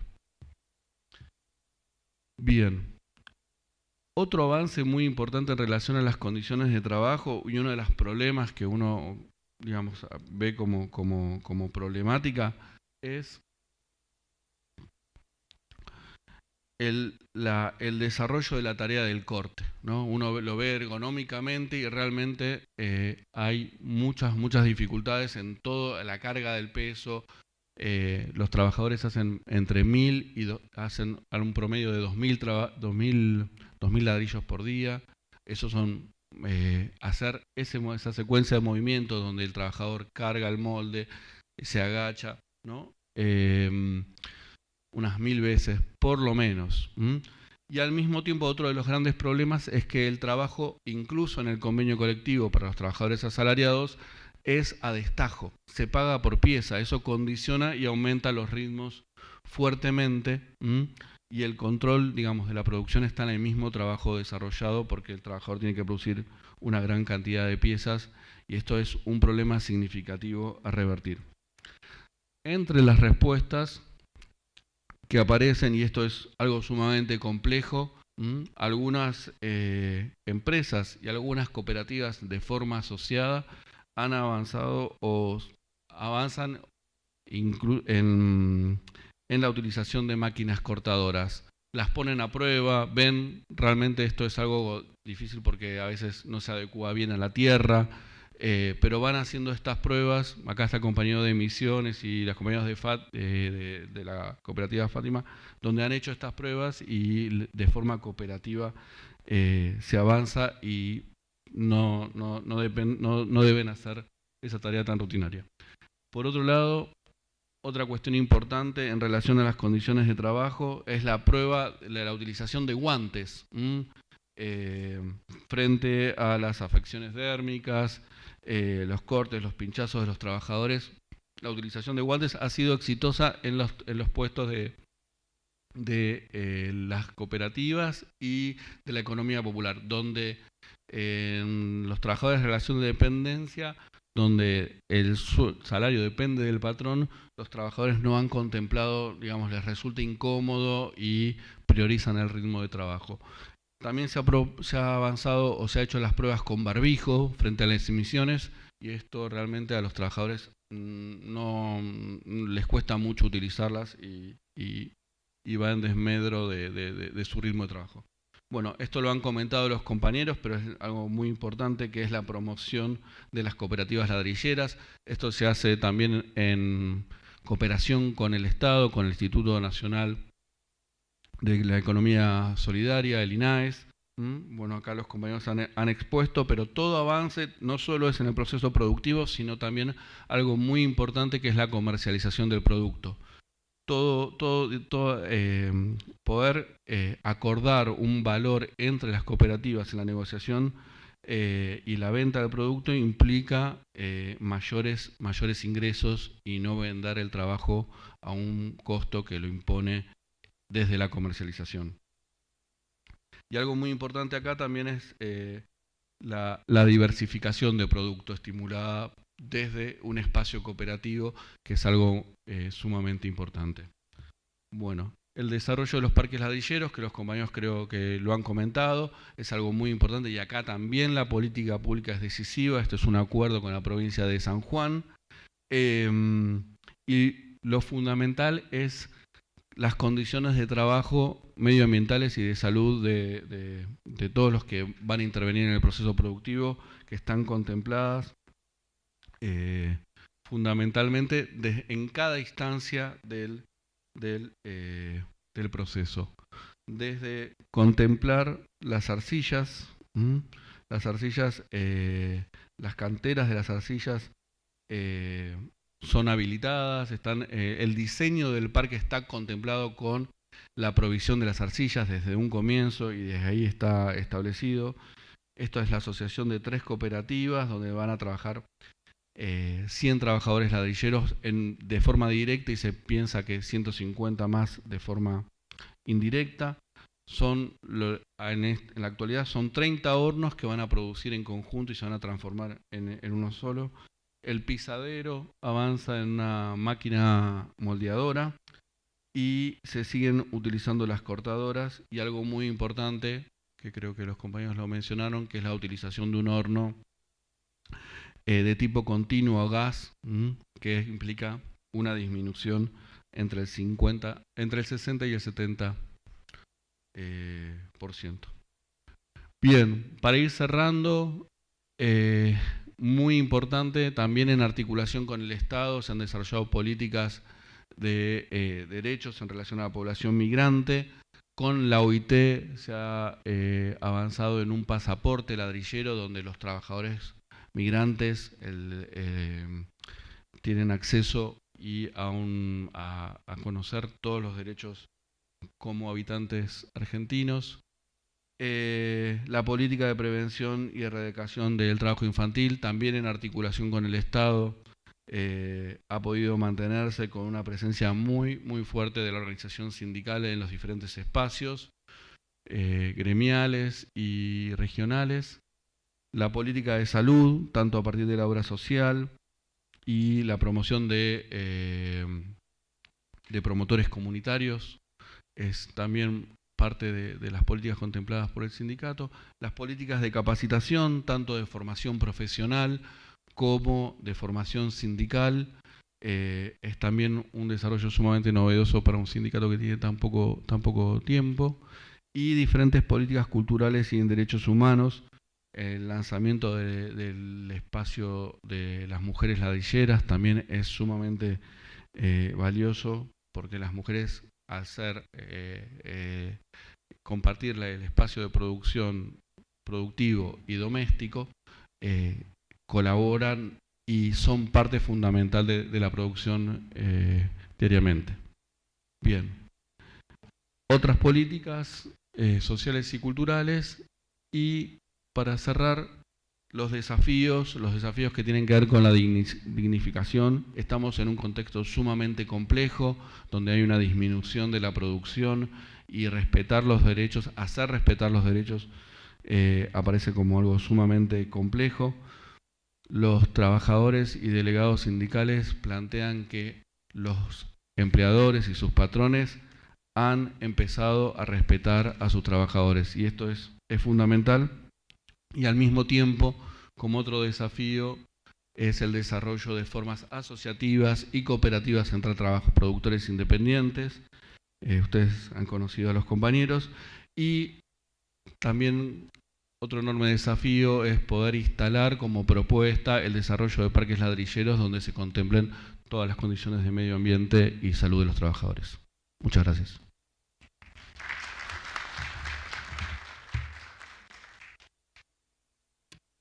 Gracias, Federico. Bueno, nos quedan unos poquitos minutos antes del cierre para abrir a comentarios, preguntas, reflexiones. Prometemos a Luis de hacer el espacio mañana para su presentación sobre la herramienta. Ya estamos empezando a ajustar la agenda, a ver dónde lo vamos a poner. Entonces, por favor, si hay personas que les gustaría intervenir, hacer algún comentario, pregunta para los panelistas. Hemos quedado todos agotados, me parece, después de un largo día. Anímense, alguno.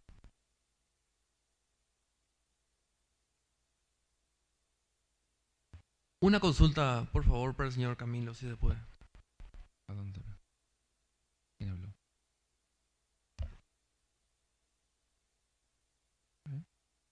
¿No? ¿De lado? Si no, voy a empezar a obligarlos a hablar. Una consulta con respecto al tema de la mezcla de la arcilla. En nuestra situación particular, tenemos 100 unidades productivas en nuestra ciudad que fabrican exclusivamente ladrillo artesanal, ladrillo común artesanal. Sucede que la particularidad de nuestra arcilla necesita indefectiblemente un agregado que le pueda estabilizar para que en el proceso de contracción no se fisure y no se quiebre. Utilizamos para el efecto cascarilla de arroz, junto con acerrín de madera. Esto le vuelve manejable a la arcilla. En el proceso de contracción no se quiebra, pero en el proceso de quema le debilita al producto porque le vuelve muy poroso. Quisimos hacer análisis de suelo de nuestra arcilla justamente para poder analizar y ver qué exactamente no está bien en el compuesto de nuestra materia prima, para poder evitar el uso de ese agregado y darle más consistencia y compresión a nuestro producto. ¿Qué nos recomienda, señor Emilio? A ver, generalmente es digamos que de tradición intentar estabilizar, como vos decís, las arcillas con cascarilla. Al ser una materia orgánica, cuando se quema genera poros y baja la resistencia mecánica del material. Yo lo que le recomiendo es primero hacer un análisis que llama hidrometría. Muchas veces uno piensa que la arcilla que tiene es muy arcillosa y puede ser que tenga muchos limos. Los limos se caracterizan por no compactar, contraer mucho y generan unas resistencias mecánicas muy débiles y aparte de eso generan fisuras. Tenemos que descartar eso por un análisis de hidrometría con lo que les dije el aparatico, el hidrómetro 152H y este tipo de cosas. Si no es así, nosotros lo que intentamos siempre estabilizar es o con una arena o con el mismo chamote, con la mismo, ¿cómo le llaman ustedes? ¿Chamote? Cascote, pero ustedes tienen cómo molerlo o no. No, pero ustedes tendrían la posibilidad de moler el cascote con un molino de martillos. Mire, uno puede estabilizar la arcilla con arena, con cualquier material arenoso. El problema de la arena es que entre 500 y 600 grados, exactamente a 572 grados, ocurre un proceso que llama la inversión del cuarzo. ¿Qué pasa? Usted estabiliza el material, pero si abre el horno rápido, empieza a sonar tic, y ocurre una grieta que se llama grieta fina. Es una grieta por inversión del cuarzo. Nosotros preferimos no adicionar arena, sino ese tipo de cascote. Ese cascote molido lo puedes adicionar en un porcentaje no mayor del 15%, mejora muchísimo las propiedades, compacta mejor el material y es inerte porque ya está quemado. No se puede adicionar grueso, o sea, si usted lo adiciona en pedazos gruesos, por ahí se generan fisuras. Tiene que ser molido. Malla 10, malla por debajo de 4 milímetros en un molino de martillo sale muy fácil. Esa es la mejor forma de adicionarlo, porque con la cascarilla sí, le das manejabilidad, pero ese material se quema, crea poros y tienes un excelente ladrillo poroso como aislante, pero no como material que resista la... El cascote sería polvo de ladrillo, básicamente. Polvo de ladrillo, perfecto, es lo mejor que hay. Ahora, ojo, que no vaya a pasar que usted se ponga a producir cascote para... No, es que una vez un señor me dijo, ya tengo el 20% de cascote, le dije, o sea que tiene 20% de rotura. No, o sea, o reúne de otros lados, o en últimas una mezcla de arena y cascote es una buena opción, 10 de arena, 5 de cascote, esa es la mejor opción. Otra consulta alternativa. En este caso no entra a tallar el exceso de humedad en la arcilla por el encogimiento Por la contracción, contracción, sí. claro. ¿Ustedes moldean como a mano? A mano y el agregado de humedad es alto. Sí, realmente. lamentablemente a mayor humedad aumenta la contracción de secado. No hay nada que hacer, pero con el cascote lo puedes palear bien en vez de la cascarilla. Además hay una ventaja. El cascote, no sé si ha observado, que deja un ladrillo con una superficie... Sí. el cascote, la cascarilla, perdón. Sí. Con el cascote vas a tener una superficie más limpia, más lisa, de mejores características estéticas. Perfecto. Y eso le podría mejorar O en muchísimo. su defecto el secado bajo techo. Yo hago algunos productos, yo produzco cositas pero artesanales de otra casa. Yo hago algunos productos moldeados a mano. Lo que nosotros hacemos es lo siguiente, producimos y lo tapamos con una, ¿cómo le llamarán aquí? Una polisombra, la tela ese verde que usan en las calles para tapar. Sí, malla. Bueno, ese que es como un... Media sombra. Esa tiene la posibilidad o la propiedad de que como tiene algo de poros, va dejando evaporar el agua paulatinamente. Entonces, ahí está regulando el secado. Ya. Lo llevas de una forma lenta, pero tampoco un plástico, porque un plástico lo que hace es condensar el agua y no haces nada. Sí. Si coloca usted un plástico, lo abre a los 3 días y tiene un sauna perfecto. Entonces no hizo nada. Entonces colocas esa polisombra. La experiencia de nosotros es que nosotros moldeamos esos productos aproximadamente con el 26-28% de agua, que creo que así le va a quedar el suyo. Sí. Con ese 26 usted lo deja 2 días, es suficiente, él ha ido evaporando paulatinamente, lo quita, lo deja secar otro día más y si tiene la posibilidad, aunque es una inversión, pero funcionan muy bien, ahorita te muestro unas fotos, se colocan unos ventiladores inclinados y eso ayuda muchísimo, pero tendría que ver cómo está su estructura, pues, pero ayuda muchísimo. Perfecto. Con eso puedes palear muy bien el tema. Gracias por el dato, amable. Bueno, muchas gracias.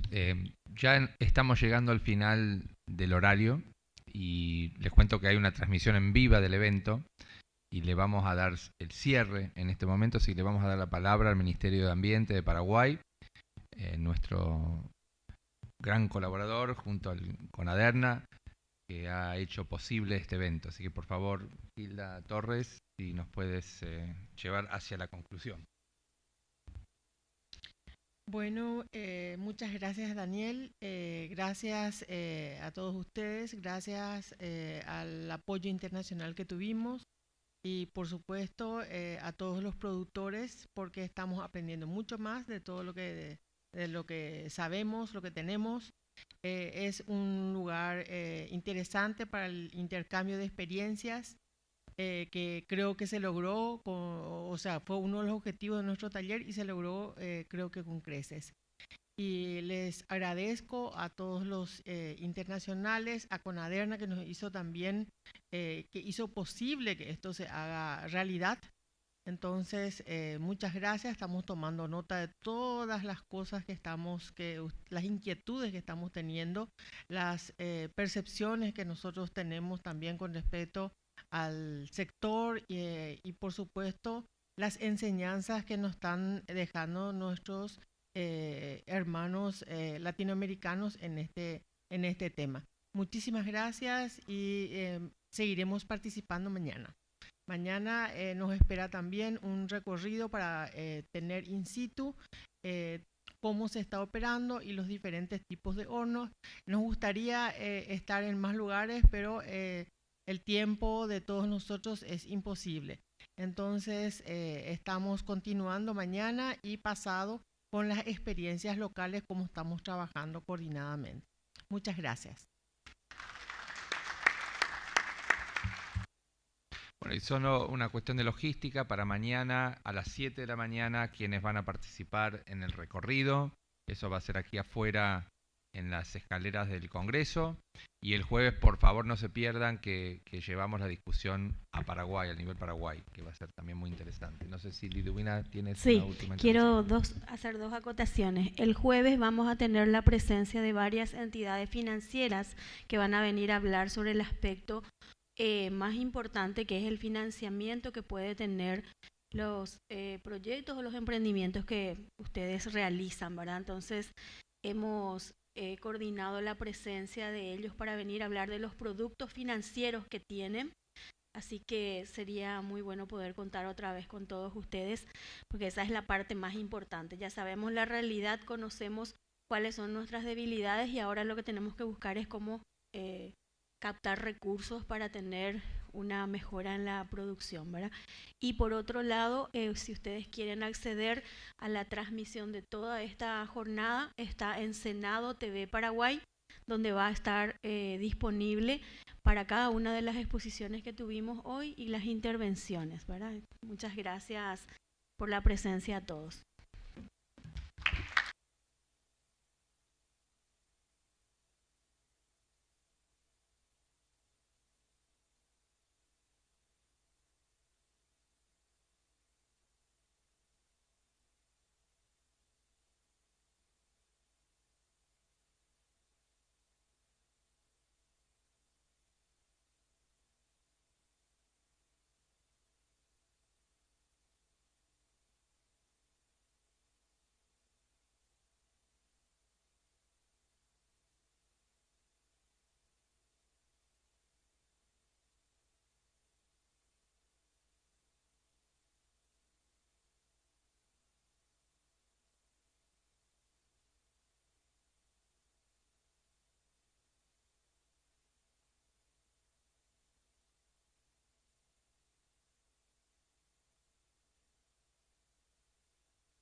Poder Legislativo. Honorable Cámara de Senadores. Bienvenidos. Misión: legislar y controlar en representación del pueblo mediante una gestión eficiente, eficaz y transparente. Visión: un poder legislativo con un compromiso ético y social orientado a brindar un servicio de excelencia.